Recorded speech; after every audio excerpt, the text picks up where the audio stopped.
All right, folks, welcome back. This is the 2022 ICT Mentorship on YouTube. And this lesson is going to be intraday order flow and understanding the daily range. All right, folks, we're looking at tradingview.com, and you can use this platform for free. There are some benefits to having a membership there. It's not terribly expensive, but nonetheless, it provides you a means of looking at charts that I show in my mentorship here and in my private mentorship group. So it's the same charts that I'm producing for that community that I'm producing for you as well. Everything in this lecture is going to be predominantly around teaching you the elements of the E-mini, setting up your daily range and your intraday layouts, and I'll talk a little bit about daily profiles, so that will help you. And I'll compare and contrast, showing you what it is that you're trying to learn from me here versus what is available out there on the internet. Okay, so that way you can decide whether or not this is going to be a worthwhile pursuit for you.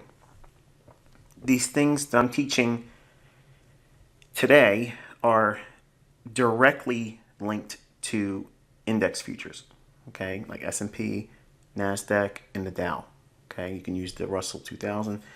Those are the markets that I'm targeting with the lessons. The ideas of trading the Asian range and things like that, they are not applicable to these markets. I don't teach that to my students. I want you to just focus on the things that I'm going to show you in this mentorship. All right, first things first, I'm going to get the boring stuff right out of the way. Whenever you're looking at futures, especially the index futures, these contracts trade with expiration dates. And the months that they trade are going to be shown here. ES is the symbol for E-mini S&P. H in this example stands for March. So the delivery month codes for the commodity markets, H is always representing the month of March. M is June. U is September. Z is December. These are the only 4 months that the index futures trade on E-mini S&P, E-mini NASDAQ, and E-mini Dow. Okay. The year obviously is what it is. Now, if you're going to be using, like for instance, when I take live trades in the TD Ameritrade, they don't take their year symbol like this. It's 22. But in TradingView, if you're pulling up the symbol like I have here, ESH2022, that represents the E-mini S&P 500 contract for delivery month March, year 2022. Okay. Since they expire, it's important for you to know that the third Friday of the month of delivery, which is obviously in this example here, March, the third Friday of that month is expiration. You do not want to be trading after expiration. And the question is going to be is, when do I start trading the next month out? Okay, this is always going to be the front month or the current month or nearby contract. The month after the front month or current contract month is always going to be referred to by me as the next month out. If you ever have a doubt, you can go to barchart.com and you can go to the select commodity tab here. This is all free. You can scrub down into this list here, go to S&P 500 E-mini, click on that. It'll open up what I just showed you there. And the first one, that's the cash. You don't want to look at that. The next contract available is March. See that? It even gives you the little cheat. Right now, this is considered the front month or nearby contract. The open interest is what I'm watching. Okay, so 1 week before expiration, which is the third Friday of the delivery contract month. So third Friday of March, third Friday of June, third Friday of September, third Friday of December. Roll over to a new year, starts the sequence all over again. March, June, September, December. Real easy pattern, real easy means of keeping track of where you're supposed to be at. But usually around the first or second day of the week prior to expiration, I start monitoring open interest. And I want to be in the month that has the larger open interest number. Notice that the June contract only has 57,310 contracts of open interest. Right now, the front month or nearby contract of March 2022 has open interest of 2.2 million. So this is the larger liquidity base contract month. So I'm going to be trading this month. If it becomes a matter of this month here has larger open interest than this one here, then I'm going to be trading the next month out because I want the liquidity that's available in the larger pool of liquidity offered by the most traded contract month. Okay, so hopefully that answered that question. Got a lot of questions regarding that. All right, so now what we're looking for is an opportunity, and I'm going to teach bias and specific entry techniques next week. This week, I'm teaching you the intraday framework, and I want you to start thinking about market profiles, and you're going to have homework assignments, obviously, for that at the end of this video. But we're going to assume that you were bullish in here, okay? I'm going to provide proof in this video that I was bullish, and I did execute with that bias in mind, but just kind of put that to the side. I know some of you are very anxious and you're leaving comments saying, can you teach me how to get in? What am I looking for? I understand your excitement, but take the lessons at the pace that I'm giving you, because I'm giving you homework assignments and studying, so that way it helps build and ingrain the understanding I'm giving you, because your study time is actually going to be where the majority of your learning is going to come from. I'm just giving you, points of reference, so that way you can go in and start looking at things and start seeing a repeating phenomenon. But I want to take a look at the 15-minute time frame. All right, and when you're looking at this 15-minute time frame, this is the bellwether time frame. This is where I'm looking for key highs and lows. I'm looking for imbalances like fair value gaps and things of that nature. Yes, I'll look for order blocks, but I'm going to try to stay away from order blocks in this lesson, in this mentorship, really, because I have models that don't even rely on order blocks. Obviously, I'm teaching fair value gap here, and that is the main focus because it repeats. It's an easy pattern. It's there a lot. But I want you to think about how you frame your day. So when you're in TradingView, or you can do this in your own platform if you're not using TradingView, but I'm recommending you, at least while you're going through mentorship here on YouTube, to go through the process with TradingView. All right, and then this is what you would classically see annotated in my chart for a Forex setup. I'm taking you to 8:30. Okay, you're gonna put a vertical line there at 8:30. Click this, clone. I know this is very boring for some of you because you really want to just get in there and get to the nuts and bolts, but I have new people watching the same video, so I have to make this as complete as possible and try to cover all the bases. And then hopefully I don't get as many emails because I can't keep up with them. And so if you've emailed me and I'm not responding, I apologize, but I can't keep up with it. All right, so what are we looking at? There you go, that's good. All right, so the equal distance in time in the morning, then an hour lunch, New York lunch, and then an equal amount of time after that, okay? So I'm gonna zoom in here. And in your mind, I want you to think about that lunch hour, and this is always New York local time, okay? Set your TradingView chart to this. If you do that, no matter where you are in the world, you'll be able to calibrate your local time with this, okay? Everything I'm showing you is directly linked to New York local time. If you do any other time frame, you're gonna mess up. You won't have the same calibrations as all my students and what I'm looking at in price, because eventually I'm gonna be showing you charts on my community tab that I want you to be watching before it happens. But before I even start doing that, I'm not gonna create a train wreck by having everybody looking at charts on their own local time and not New York time and completely miss the point and plot. So once we have this, I want you to think of this hour here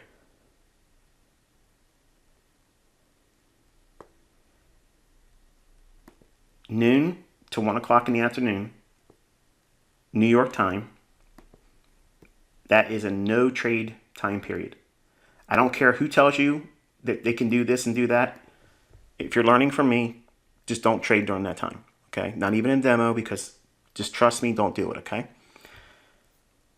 As we go through the mentorship, you'll understand more reasons why I just can't give everything in one video. Obviously, I want to, and I want to do 4-hour long teachings, but I'm trying to make them palatable, because I know majority of you don't have the attention span because you're new and you're just now discovering. So I'm trying to bear that in mind when I'm making these presentations.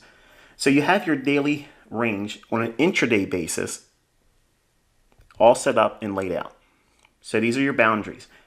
Your morning trade is between 8:30 in the morning. Why? Because there's news events that come out at 8:30. All the way to noon, preferably around 11 o'clock. I generally don't like to take trades after 11 o'clock in the morning. Now, that doesn't mean I haven't or that I won't. I just generally try not to. I want to try to be positioned before 11 o'clock and hopefully be riding something into the New York lunch at noon. And then, squaring positions or taking some off if I'm going to hold through the lunch and anticipate something going through to the close. And we'll talk about that when we get into profiles. Not volume profile, okay? The idea of the afternoon session, I wasn't going to teach that, but because I see a lot of nonsense on YouTube, I'm just going to teach it to you. Okay, so it's going to be a complete daily treatise on the entire daily range of indices. So that way, if your interest is in this asset class, you'll have a far better chance of being successful, in my opinion, using the information I'm going to give you. Okay, and I'm proving it with actual executions, as you'll see later in the video. All right, so we're looking at prior to 8:30. What are you looking for? Okay, I got a lot of questions in the comment section. I'm reading all the comments, folks. I love it because it's real short little snippets. I know a lot of my students, they like to send me these really long-winded, appreciative emails, and then they give me one chart that doesn't really explain much to me, and I can't really answer it. So the comment section that I'm opening up on every one of these videos, if you haven't noticed, I'm allowing one comment that to kind of like honor those individuals that are showing appreciation and they're not gratuitously looking to praise me. I don't like that. Okay, I like the appreciation for my time and energy and sacrifice, giving it to you for free, but I don't want to be worshipped. Okay, I don't want all that kind of stuff. Don't call me the GOAT. Don't call me the greatest of all time. I don't like that kind of stuff. But if you have something that you want me to touch on and improve a delivery or explanation of a specific thing I mentioned in a video, I may already have something in a future lesson planned, but if it's something that I don't have in my outline that's going to be in future videos, I'll utilize the feedback I get. Okay, so that way, I understand some of you want everything all at one time, and there's no way I can do all that in one time. But I am taking the feedback I'm getting from you all, and I'm using that, okay? But one of the questions I got was, what highs and lows are we looking for that, a stop run would be framed on, or what would be the catalyst for a stop hunt? Well, prior to 8:30, if you look at that, okay, we'll just grab a horizontal ray, and we see this high here, and I'm utilizing this with the benefit of hindsight, because this is how you're going to go back and back test everything. I want you to take a look at the high here,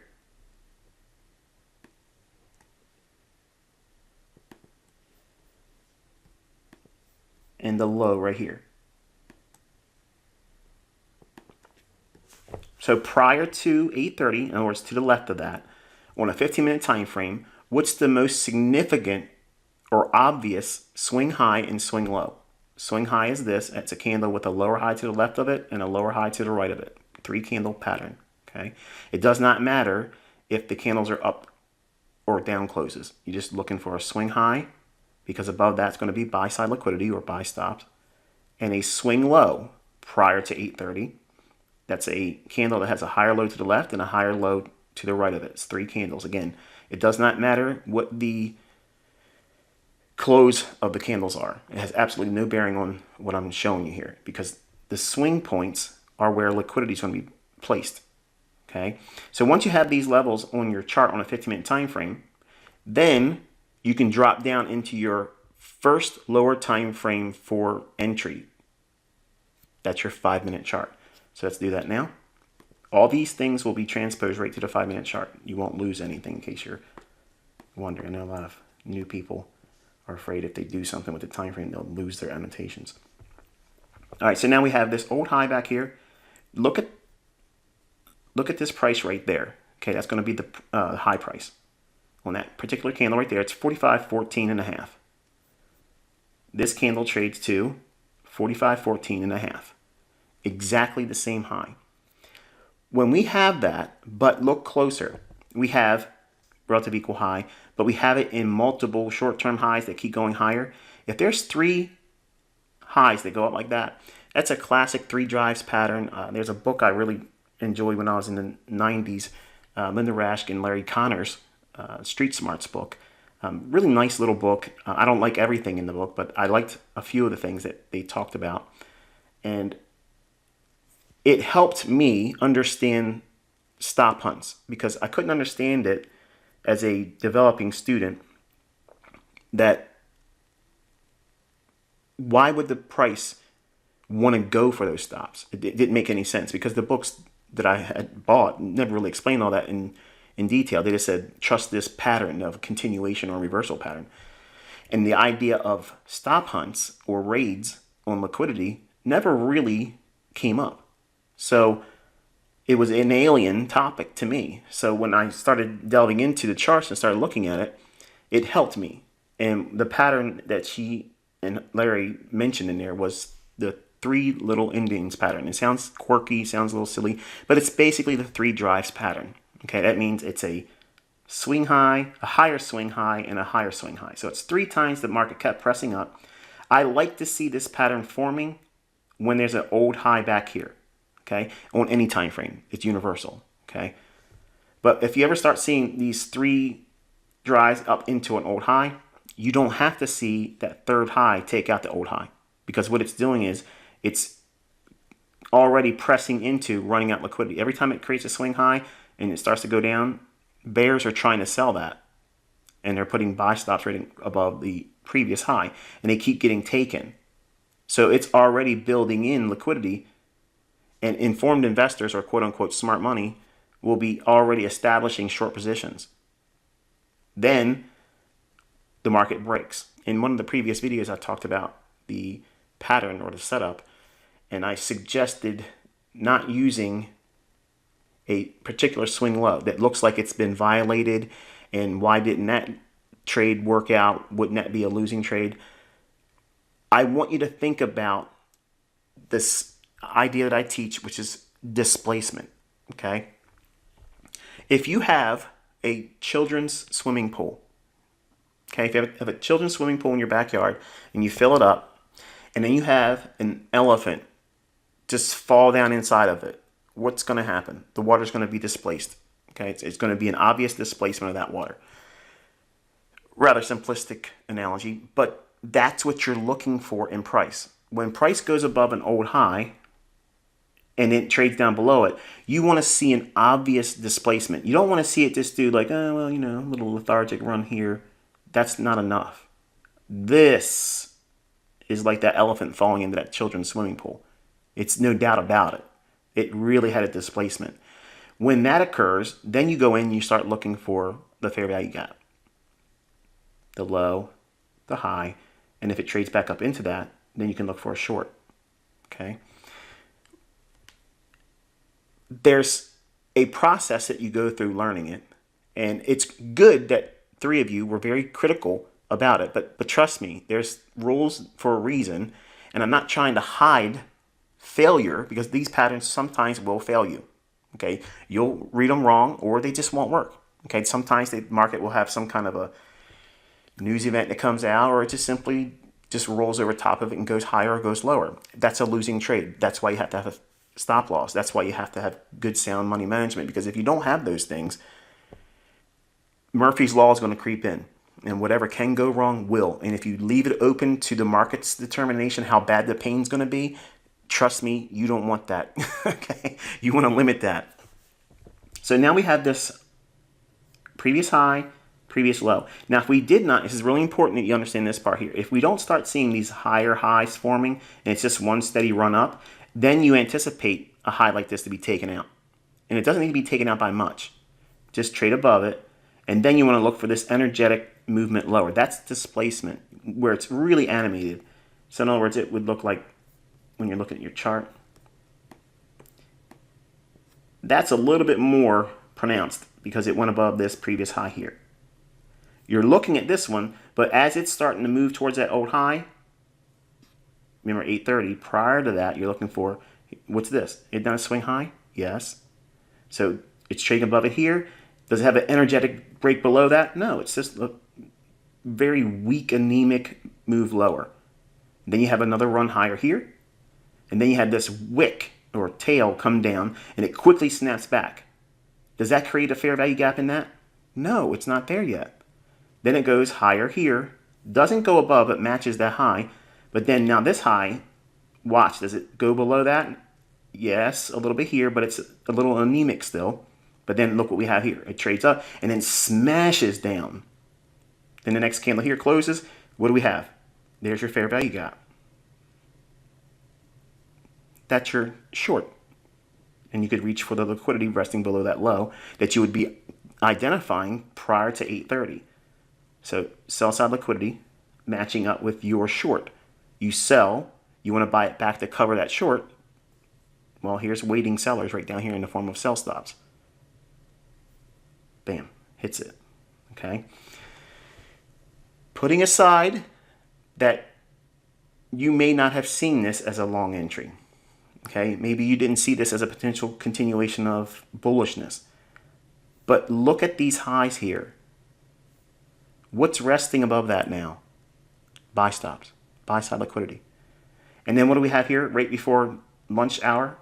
It goes slightly above it and then trades down. And then more in that time of the day, you don't trade it. New York lunch hour, noon to 1, don't trade it. Okay, do not trade it. It can do a lot of weird things in that hour, or simply do nothing and go sideways. But either way, you don't want to be a participant in that because it's not usually a clean time of day for price action. So now here we have the high of the day and all the liquidity resting above here that would not have been tagged by this. In other words, stops that are resting a little bit above that. Because there's a lot of people trying to sell short. They want to see this thing go lower. But we created a very important low last week, and the market has already tanked a lot. So it's pulling back up in the run that it created going lower on a daily chart. So all these buy-side liquidity pools here are going to be a reason for the market to want to reach up to that. Because you don't have to be a participant down here as a buyer. You just need to know on the other side of lunch at 1 o'clock, start watching and see, is there an indication that this thing wants to go higher?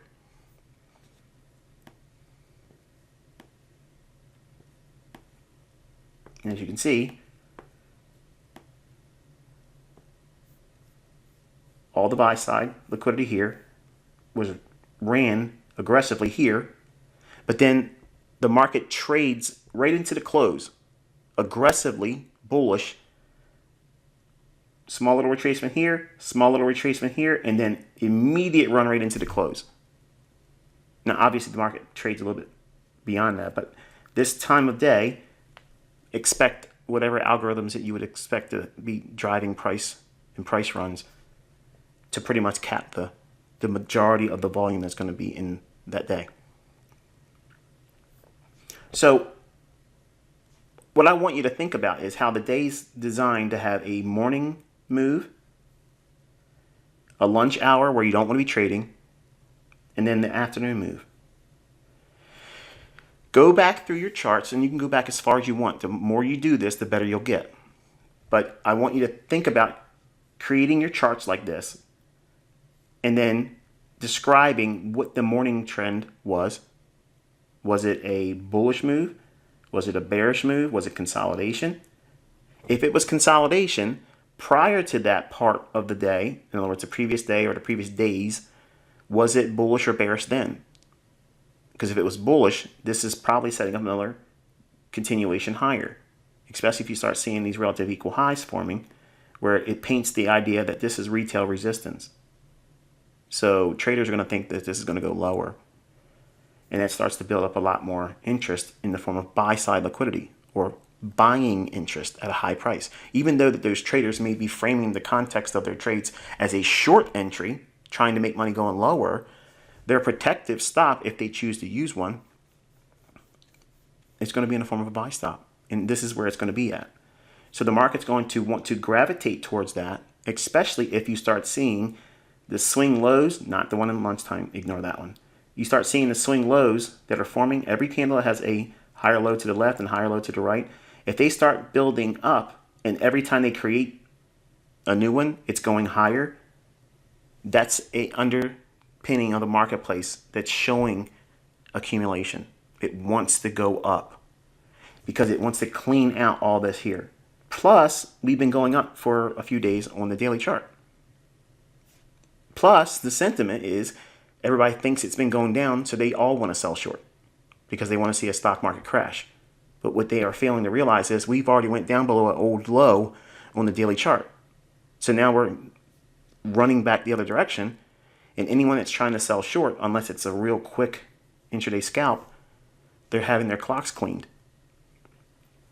So in the afternoon, there's a trend, and one of the built-in characteristics of the afternoon is there's mechanisms that are built in that help this market really accelerate into the close. And if you study the price action in your lower time frame charts, you'll see that there's a repeating phenomenon at typically around 20 minutes to 4 and 10 minutes to 4 and 4 o'clock. And it's all based on market on close orders. That's really what it is. Okay. And the algorithms will start spitting out really, really aggressive pricing and forcing traders to either cover or, get out of their trades. And usually if it's going up, it really just ramps up and accelerates in that direction. So while I really enjoy trading the morning session because there's a lot of volatility and excitement, if you're looking for, if you know what your daily bias is, and we'll talk about that next week, if you know what your daily bias is, and if you know what you're looking for in terms of range expansion on the daily chart, now what do I mean by that? The daily candle, do you expect it to trade higher or lower? You're not trying to predict, every single daily candle's close, but you're trying to determine, do you think that the daily candle you're looking at forming today, or what would be forming tomorrow, is it more likely to be expanding higher or lower? If it's expanding higher in your analysis, that means you want to try to trade with the expectation to find a trade in the afternoon based on the logic that was used in the morning. So in other words, think about what I taught in Forex. The daily range, creating a initial high of the day and the low of the day here. Now, this is not the time of London, but this would be like what I teach as a London low in a buy day for Forex. This would be the low of the day. Then we consolidate, and then we get the New York continuation, and it runs in the same direction that the London session formed. But this is not London. This is all New York time. So there's a little bit of adjusting that needs to be taken into consideration, which is why I made sure at the beginning of the video I said, make sure your charts are set to New York time over here. It needs to be that, okay? And if you don't have it like that, everything you're learning here, if it's at your local time, in your local time zone, it's going to be a mess. So you need to calibrate your charts on TradingView to that. And everything I'm showing you here is the same thing every day. Every single day, same thing. So back to the homework assignment. I want you to think about outlining what the session was in the morning, and then what did the session do in the afternoon. Sometimes what you'll see is it'll be bullish in the morning and then reverse in the afternoon. Or it'll be bullish in the morning and continuation higher in the afternoon. And you'll get like a measured move. What's a measured move? Whatever the morning move was, it'll duplicate that twice. So if it moves up 200 points in the morning, the afternoon could see another 200 points in addition to that and have a 400 point range. Or we could have consolidation in the morning session, and then it trends in the afternoon, higher or lower. Okay, and I want you to go through your charts and look at that on an intraday basis, do your charts like this. And I know it's a lot of work, but you want to learn how to do it, right? This is how you do it. Then study what the daily chart was showing days before, when it had days that had these nice runs like this, and yesterday and previous Friday.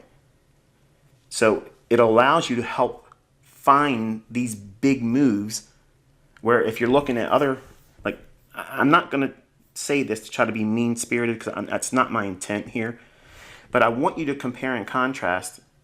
Like, if you look around at all the folks on YouTube, and again, this is not me trying to be arrogant. I just want you to understand there's a stark contrast to what I'm teaching you here and what is predominantly shown in this area of trading, okay, index futures. You'll see traders that'll get in here and they get in at a price like that, and then they're going to make a big attempt to worry about a move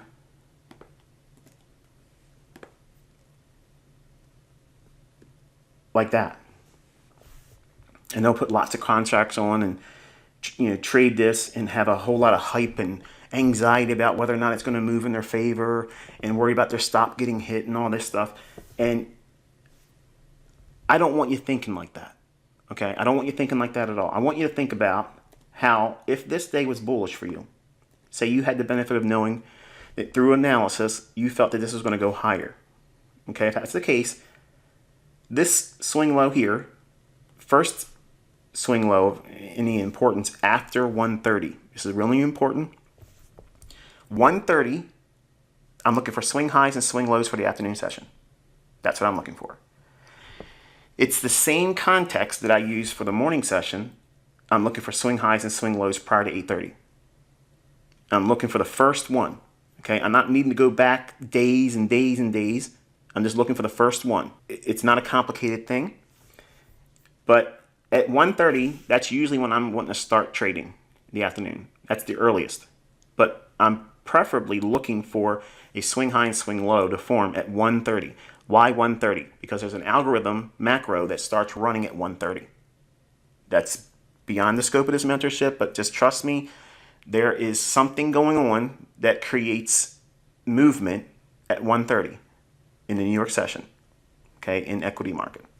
So when that occurs, all we're looking for, or what I'm looking for, is a swing high and a swing low. And then that same basis of looking for a stop hunt in the morning, like we described here, I'm looking for the same thing here.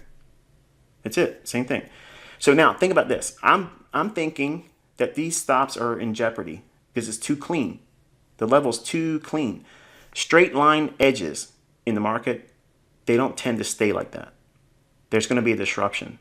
The market's been going higher, hasn't it? Yes. There's this pent up aggression that this market wants to go higher, but it's seeing short-term resistance here, here. It tried it a little bit here, and then retraced inside the lunch hour. The algorithm reserved the price run until later in the day. Now watch what happens. This swing low here gets violated right there. See that? That swing low gets violated right there. That small little stop hunt is all that's necessary. That will start what is called a buy program. A buy program is when the algorithms go into the process of spooling. Spooling is where it just continuously keeps offering higher prices. If it's a buy program, it just keeps offering higher prices. It does not matter what the volume is.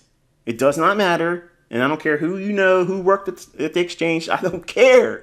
Trust me when I tell you, if you go through the charts, you're going to see this. Okay? Look at the volume that comes in. Sometimes it'll be good volume, and then others are like, why is this happening? Right. That's your signature. That's how you know that this is being completely manipulated. So if it's being manipulated, doesn't it stand profitable for you to know what it's likely to do? Not if you're going to know it all the time. You're not going to know. I don't know it all the time. But these things tend to repeat.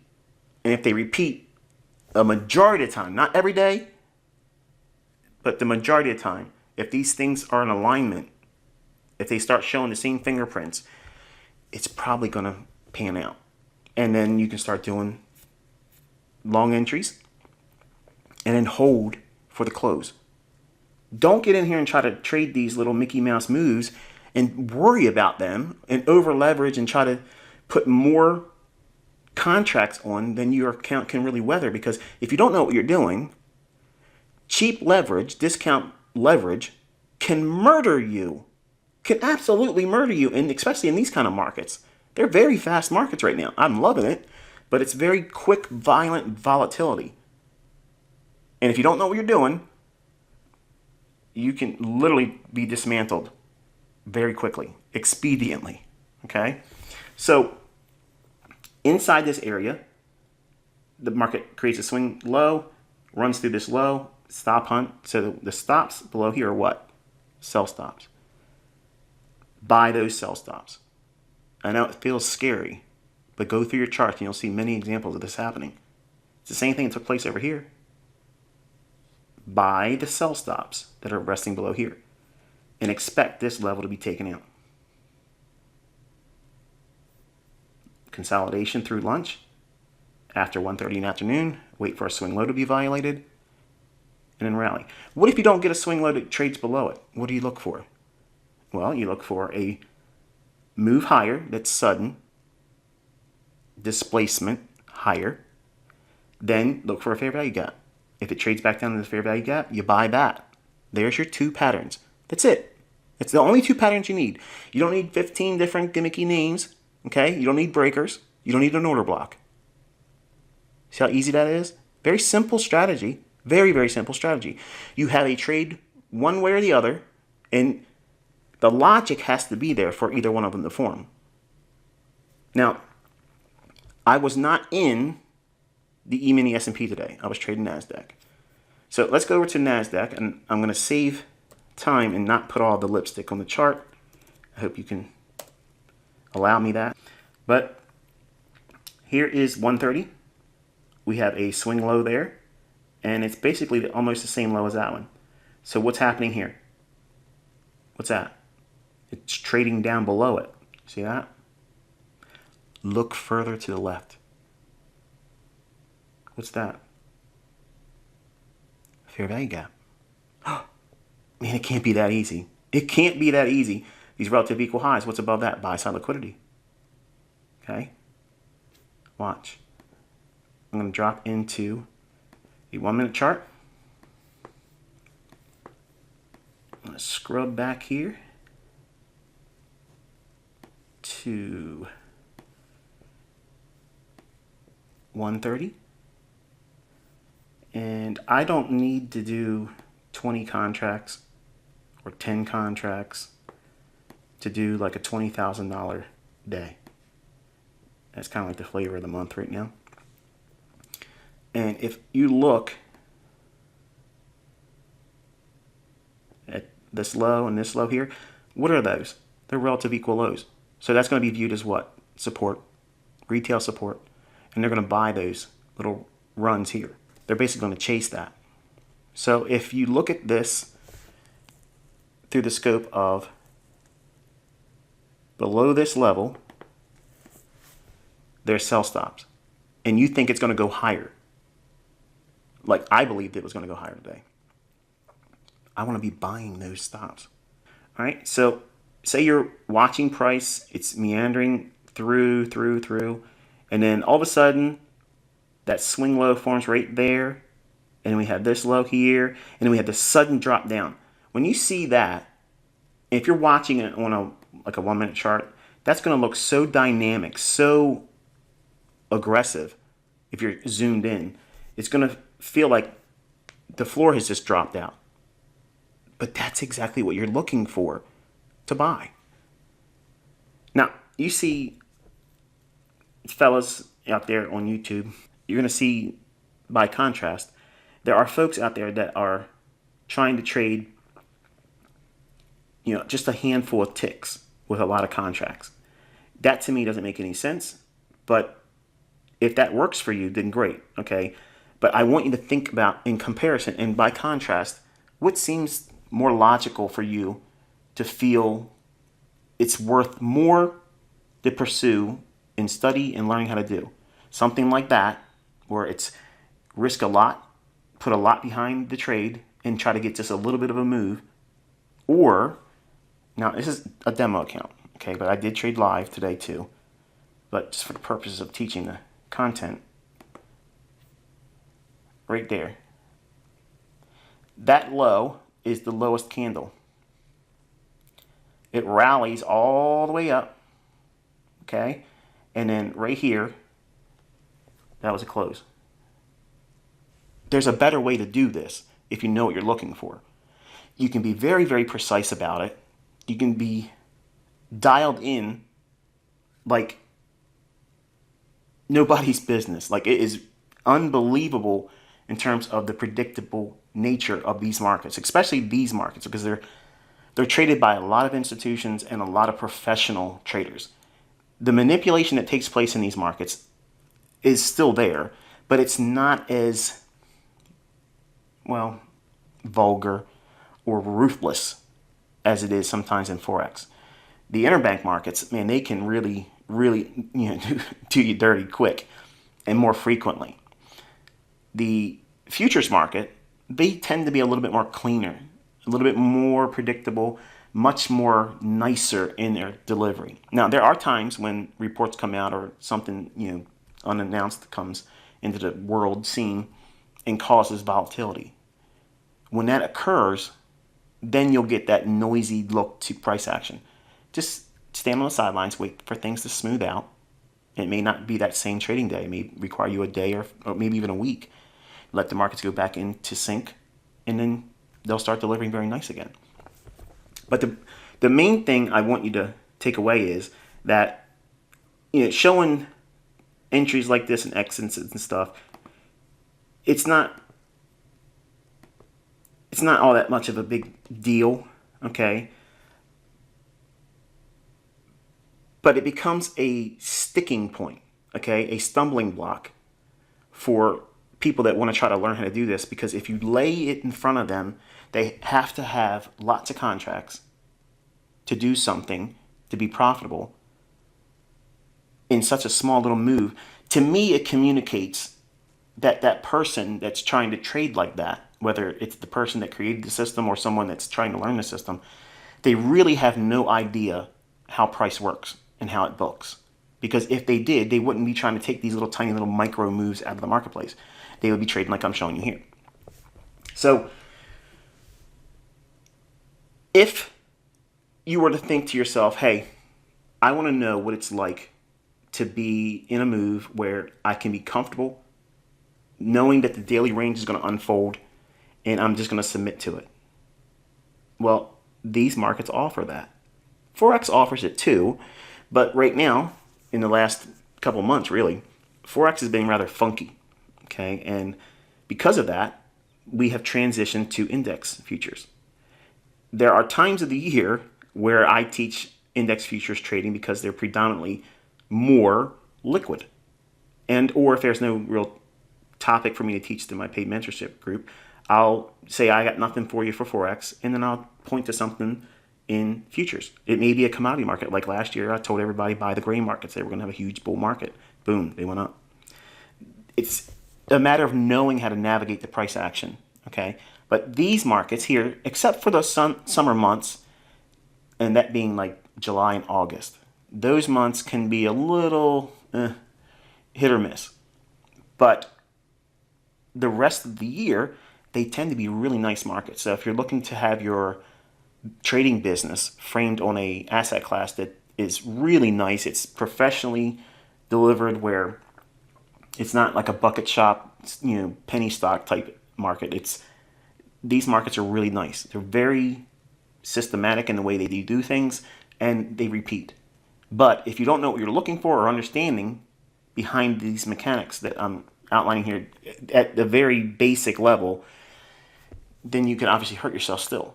So right away, I'm showing you that there are times in the day that you want to be looking for setups.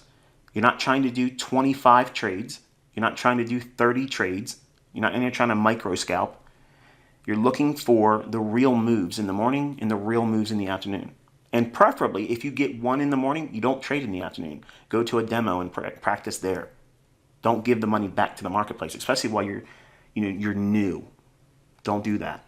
And I'm actually telling you not to trade with live funds, but I know a lot of you like to see things that are traded with a live account, like it's a real account that shows entries and things of that nature.